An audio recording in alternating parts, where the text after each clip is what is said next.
খেয়া রবীন্দ্রনাথ ঠাকুরের একটি গভীর দার্শনিক ও আধ্যাত্মিক কাব্যগ্রন্থ, যেখানে মানব জীবনের যাত্রা, আত্মার অনুসন্ধান, ঈশ্বরের চেতনা এবং জীবনের অনিন্যতা কাব্যিকভাবে প্রকাশ পেয়েছে।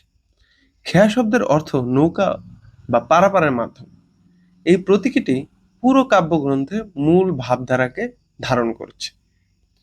এখানে জীবনকে এক নদীর মতো ভাবা হয়েছে, আর মানুষ সেই নদী পাড়ি দেওয়ার যাত্রী। এই কাব্যগ্রন্থের প্রধান বিষয় হলো জীবনের যাত্রা ও পারাপারের ধারণা।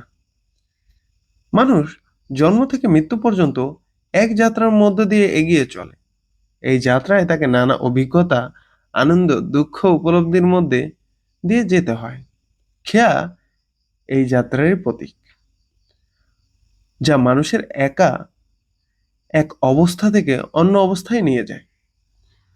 খেয়া এখানে আধ্যাত্মিকতা, ঈশ্বরের চেতনা একটি গুরুত্বপূর্ণ দিক। কবি মানুষের আত্মার সঙ্গে ঈশ্বরের সম্পর্কে অনুভব করার চেষ্টা করেছেন।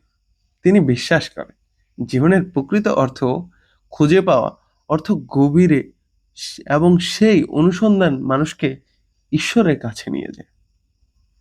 এই কাব্যগ্রন্থে মৃত্যু ও অনির্ণতা একটি গুরুত্বপূর্ণ বিষয়। জীবনের ক্ষণস্থায়ী এই উপলব্ধি কবিতাগুলোতে বারবার ফিরে আসে। তবে মৃত্যু এখানে ভয়ের বিষয় নয়, বরং এটি এক নতুন যাত্রার সূচনা হিসেবে দেখা হয়েছে। জীবনের শেষ মানে শেষ নয়, এর এক অবস্থা থেকে অন্য অবস্থার পরিণত বা পরিবর্তন। খেয়া এখানে প্রকৃতির প্রতীক হিসেবে ব্যবহার করছে কবি।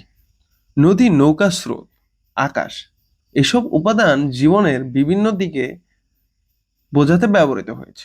প্রকৃতি এখানে দার্শনিক ভাবধারার বাহক হিসেবে কাজ করেছে। আরেকটি গুরুত্বপূর্ণ দিক হলো আত্মজিজ্ঞাসা বা অন্তর্মুখিতা। কবি নিজের ভেতরের অনুভূতি, প্রশ্ন, উপলব্ধিকে কবিতার মাধ্যমে প্রকাশ করেছেন। তিনি জানতে চান মানুষের জীবনে আসল উদ্দেশ্য কি, কিভাবে সে নিজের সত্যকে উপলব্ধি করতে পারে। এই কাব্যগ্রন্থে ত্যাগ ও আত্মসমর্পণ এর বিষয়ে ধারণা দেওয়া হয়েছে। মানুষ যখন নিজের অহংকার ও আসক্তি ত্যাগ করে, তখনই সে সত্যিকারের অর্থে মুক্তি লাভ করতে পারে। এই ভাবনা কবিতাগুলোর মধ্যে গভীরভাবে প্রকাশ পেয়েছে। ভাষার দিক থেকে খেয়া অত্যন্ত সুরেলা, সংযত ও ভাব গম্ভীর। রবীন্দ্রনাথ ঠাকুরের প্রতীক ও রূপকের মাধ্যমে গভীর দার্শনিক চিন্তাকে সহজভাবে প্রকাশ করেছেন।